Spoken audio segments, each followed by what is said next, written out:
Hi viewers, welcome to our channel. ప్రస్తుతం మనతో పాటు భరద్వాజ్ గారు సీనియర్ జర్నలిస్ట్ ఉన్నారు. వాటితో ఒకసారి మాట్లాడదాం. నమస్కారం సార్. నమస్తే అండి.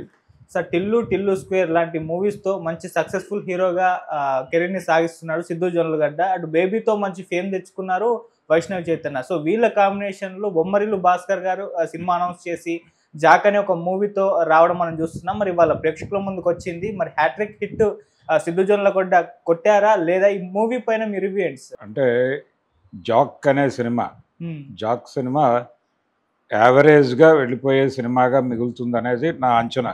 ఓకే. ఈ యావరేజ్ కూడా కంట్రిబ్యూషను సిద్ధు జొన్నలగడ్డదే. అంటే సినిమాని టోటల్గా తన భుజాల మీద మూసాడు అతనికి సపోర్ట్గా నిలబడతాను అని చెప్పి ముఖం చాటేశాడు డైరెక్టర్ గారు. అంటే బొమ్మరిల్లు అనే ఇంటి పేరుని తీసేసి భాస్కర్గా తను ఈ సినిమా తీయాలనుకున్నాడు, బొమ్మరిల్లు భాస్కర్. ఇప్పటికీ అంటే ఆ సినిమాలో ఒక కాన్ఫ్లిక్ట్ ఉంది. బొమ్మరిల్లులో తండ్రి ఇప్పటికీ తనని గైడ్ చేయటం అనే దాని మీద కొంత నిరసన ప్రకటించేటువంటి ఒక కుర్రాడి క్యారెక్టర్తో అంతా మీరే చేశారు అనే డైలాగ్తో ఆయన చాలా పాపులర్ అయ్యాడు ఆ రోజున. ఇప్పుడు పరిస్థితి ఏంటంటే ఈ సినిమాలో ఆ బొమ్మరిల్లు అనేటువంటి ట్యాగ్ నుంచి బయటకు వచ్చేసాడు. ఇప్పుడు ఏం చెయ్యాలో అర్థం కాని కన్ఫ్యూజన్లో మిగిలిపోయాడు క్రాస్ రోడ్స్లో. ఆయన తీసుకున్న టాపిక్ మంచి టాపిక్కే. అంటే టాపిక్ ఇన్ డీటెయిల్డ్గా నేను మాట్లాడను, కానీ ఆయన చెప్పదలుచుకున్నది 3-4 విషయాలు తీసుకున్నాడు. ఒకటేమో జనరల్గా ప్రతి మనిషికి ఏదో ఒక అంశం మీద ఇంట్రెస్ట్ ఉంటుంది. ఆ అంశం మీద ఇంట్రెస్ట్ ఉండి దాని లోతుల్లోకి వెళ్ళాలని తనదైన పద్ధతిలో ఒక డ్రైవ్ మొదలు పెడతాడు. ఆ తనదైన పద్ధతిలో డ్రైవ్ మొదలుపెట్టినప్పుడు జనరల్గా స్కూల్స్లో టీచర్సు, అలాగే రకరకాల ఏరియాల్లో గురువులు, అలాగే కోచ్లు, వీళ్ళందరూ కూడా డిస్కరేజ్ చేస్తారు. డిస్కరేజ్ చేయటం అంటే నువ్వు చేస్తున్నది అకార్డింగ్ టు రూల్ లేదు, లేకపోతే వ్యాకరణం ప్రకారం ఇలా కాదు అని చెప్పి ఒక ఫ్రేమ్వర్క్లోకి స్టూడెంట్ని లాక్కొచ్చే ప్రయత్నం చేస్తారు. ఈ ఫ్రేమ్ కాదు, ఈ ఫ్రేమ్ అవతల చాలా ఉంది, ఆ ఫ్రేమ్ దాటి వెడితేనే జ్ఞానం వస్తుంది, ఈ ఫ్రేమ్లో ఉంటే మూస మేధావులు తయారవుతారు అనేది అద్భుతమైన పాయింట్. ప్రతి శిల శిల్పం కాదు, కానీ శిల్పమైన ప్రతిదీ శిలే అనేది ఒక లైన్. ఆ లైన్ తీసుకుని దాన్ని అద్భుతంగా చెప్పచ్చు. చెప్పడానికి ఆయన ఎంచుకున్న నేపథ్యం ఆయనకు అడ్డంకిగా తయారైపోయింది. ఏ ఫ్రేమ్నైతే బద్దలు కొట్టాలి అని అనుకుని ఆయన కథ డిజైనింగ్ మొదలుపెట్టాడో దీనికి చాలా తీసుకున్నాడు ఆయన. జాక్ అనే ఒక టైటిల్ తీసుకోవడంలో కూడా ఒక గందరగోళం ఉంది. ఈ జాక్ అనేది మనకు ఎక్కడ వినిపిస్తుంది? జాక్ ఆఫ్ ఆల్ ట్రేడ్స్ అనేది మనకు ఒక సామెత ఉంది, చాలా ఫేమస్ ఇది. ఓకే. అంటే ప్రతి ట్రేడ్లోనూ వాడు జాకే, కానీ మాస్టర్ ఇన్ నన్ అంటే ఎందులోనూ వాడు మాస్టర్ కాదు అని. ఓకే. ప్రతిదీ అలా నేర్చుకుంటాడు, వదిలేస్తాడు అని. ఆ టైటిల్ పెట్టడంలో ఆయన సెంట్రల్ ఐడియానే ఆయన డీవియేట్ అయిపోయాడు. అంటే ఒక టాపిక్ అనుకున్నప్పుడు దాని మీద ఎందుకని నిలబడి ఆలోచించరు, లోతుల్లోకి వెళ్ళి ఆలోచించరు డైరెక్టర్లు. పైన అలా తచ్చాడేసి ఒక స్క్రిప్ట్ డిజైన్ చేసుకుని సినిమా తీసేస్తారు అనేది ఈ సినిమా చూస్తే చాలా బాధేస్తుంది. ఈ జాక్ అనే సినిమా చూస్తే ఏమిటి అంటే చాలా అద్భుతమైన పాయింట్ అనుకున్నాడు అతను. బేసిక్గా అనుకున్న దానికి వ్యతిరేకమైన టైటిల్ పెట్టేశాడు. పెట్టి అందులో తల్లి కొడుకుల మధ్య సంభాషణ ఉంటుంది. ఆ సంభాషణలో ఆవిడ చాలా అద్భుతంగా నేరేట్ చేస్తుంది కొడుక్కి. అంటే ప్రతి వాళ్ళు నిన్ను రిజెక్ట్ చేస్తున్నారు, కానీ నువ్వు అనుకున్నటువంటి రంగంలో నువ్వు వాళ్ళు అనుకున్న ఫ్రేమ్లోకి వెళ్లకుండా నువ్వు అనుకున్న ఫ్రేమ్లోకి వాళ్ళు వచ్చేలాగా నువ్వు డిజైన్ చెయ్యి. దీన్నే అతని తండ్రి కూడా ఒక సందర్భంలో చెప్తాడు. చెప్పినప్పుడు ఇతను కూడా ఇదే జరగాలి అంటాడు, కానీ అలా వెళ్ళదు కథ. ఈ 3 ఫ్రేములు, ఈ 3 డైలాగులు నేపథ్యంలో ఆడియన్స్కి ఒక హోప్ ఇస్తాడు డైరెక్టర్. ఏదో కొత్త కథ చూడబోతున్నావు అని ఒక రొటీన్ ఫార్ములాలోకి తీసుకెళ్ళాడు. దాన్ని తీసుకెళ్ళటంలో ఆయన తడబాటుకి మొదటి లింకు టైటిల్ ఏది, jack of all trades master in none అనేదే పట్టుకుని దాన్ని అక్కడ కుదించే ప్రయత్నం చేశాడు. తను అనుకున్నది చాలా విస్తృతమైన టాపిక్.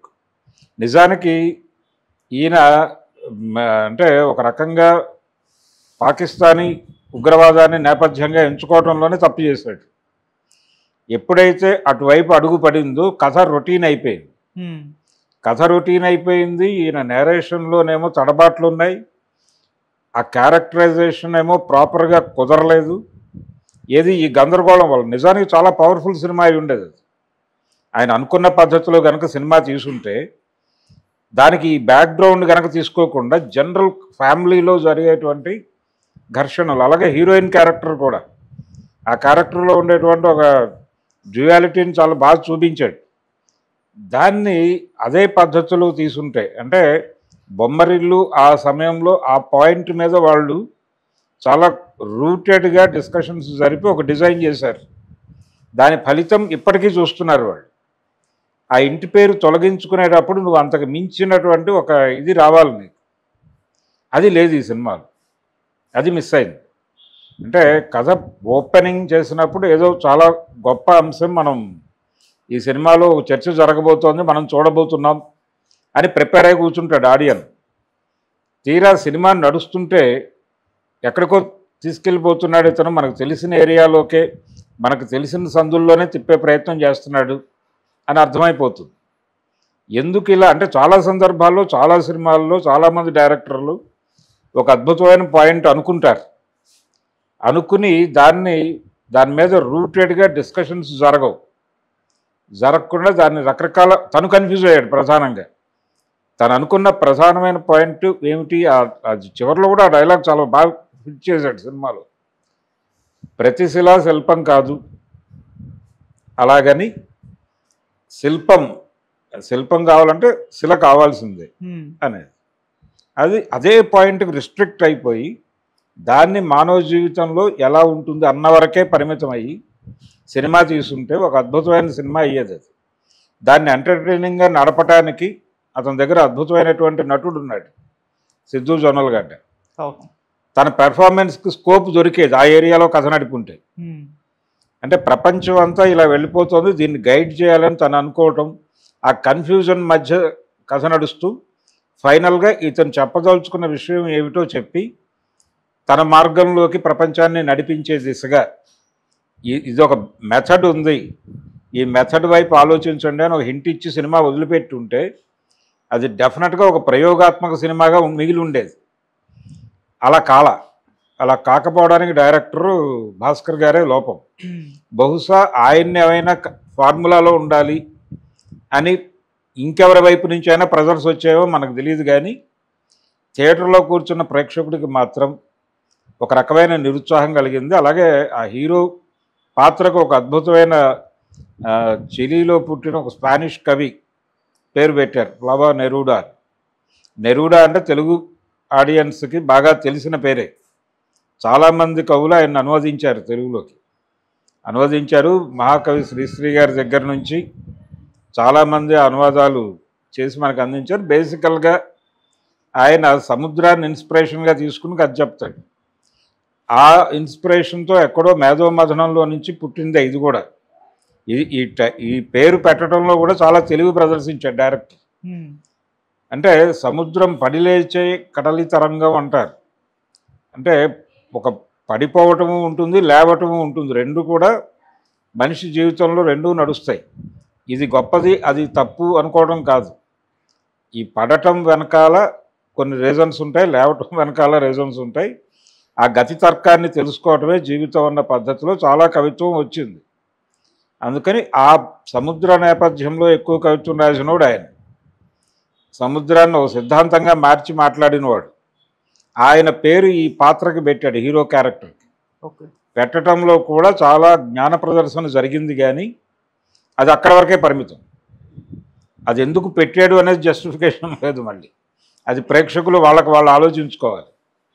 ఇలా చాలా గొప్ప లెవెల్లో అనుకున్న కథని ఈ స్థాయికి తీసుకొచ్చేశారు. అందుకని ప్రయోగాత్మకంగాను ప్రయోజనాత్మకంగాను ఉండాల్సిన ఒక సినిమా నిరుపయోగమైన ఒక కమర్షియల్ సినిమాగాను, అలాగే పాకిస్తానీ ఉగ్రవాదం నేపథ్యంలో వచ్చినటువంటి రకరకాల సినిమాల లిస్టులో మరొక సినిమాగాను ఇది చేరిపోయే పరిస్థితి తీసుకొచ్చాడు ఆయన. ఓకే. అందుకని ఈ సినిమాకు సంబంధించి సిద్ధు జొన్నలగడ్డ కష్టం ఉంది. సిద్ధు జొన్నలగడ్డ తను ఎంత చేయాలో అంతకు మించి చేశాడు, కానీ ఆ కథలో ఆ స్కోప్ లేకుండా ఆయన చేశాడు. ఆయన దానికి ఒక గ్రామర్ రచించే ప్రయత్నం చేశాడు, దాన్ని ఒక బాక్స్లోకి తీసుకొచ్చే ప్రయత్నం చేశాడు. అవుట్ ఆఫ్ ది బాక్స్ అనే సబ్జెక్టు బాక్స్లోకి వచ్చి చర్చించాడు. ఓకే. దాంతో సినిమా ఎందుకు కాకుండా పోయింది, ఇది మ్యాక్సిమం యావరేజ్ అవుతుంది. అతను కూడా నిజానికి ఆ క్యారెక్టరైజేషను, ఆ పేరు, క్యారెక్టర్కి వాళ్ళు పెట్టిన పేరు చూసి చాలా థ్రిల్ అయిపోయి ఆ ప్రాజెక్ట్లోకి ఎంటర్ అయి ఉంటాడు. ఎంటర్ అయిన తర్వాత అర్థమై ఉంటుంది అక్కడ డొల్లతనం ఏమిటి అనేది. చేయగలిగింది ఏమీ లేదు. చాలా సందర్భాల్లో ఇదే జరుగుతుంది. ఓకే. చాలామంది హీరోలకు ఇలాంటి దెబ్బలు తగిలి ఉన్నాయి, తినున్నారు.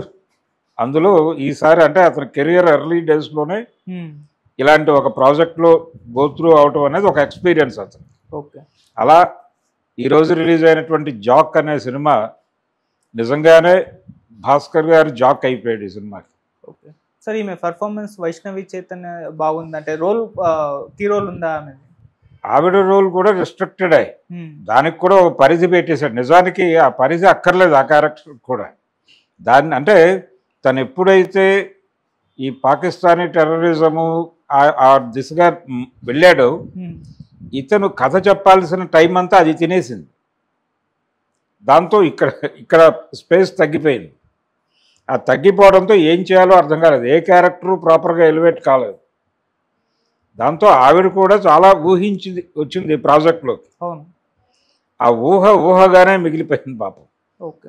కనిపించినంత వరకు తన పెర్ఫార్మెన్స్ బాగుంది, తను కూడా ఆ క్యారెక్టర్ పరిధి మేరకు నటించింది.